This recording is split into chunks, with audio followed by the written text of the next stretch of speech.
তামিম মুশফিকরা যে এখনো ফুরিয়ে যায়নি, সিলেটের মাঠে বিসিবির চোখে তা আঙ্গুল দিয়ে দেখিয়ে দিলেন আরো একবার। তাই তো ম্যাচ শেষে উপস্থাপকের প্রশ্নের জবাবে বিসিবিকে নিয়ে কড়া জবাব দিলেন তামিম ইকবাল। বিস্তারিত জানুন পুরো ভিডিওতে। দুর্বার রাজশাহীর বিপক্ষে জয় দিয়ে এবারের আসর শুরু করেছিল ফরচুন বরিশাল।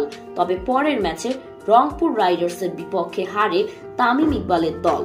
তবে রাজশাহীকে সামনে পেয়ে আবারও আধিপত্য বিস্তার করল ফরচুনরা। বিশেষ করে তামিম এদিন ব্যাট হাতে প্রতিপক্ষ বোলারদের শাসন করেছেন। 48 বলে 86 রানের অবিশ্বাস্য ইনিংস খেলে নিজেকে আবারও জানান দিলেন তামিম যে এখনো ফুরিয়ে যায়নি, এটাই তার বড় প্রমাণ।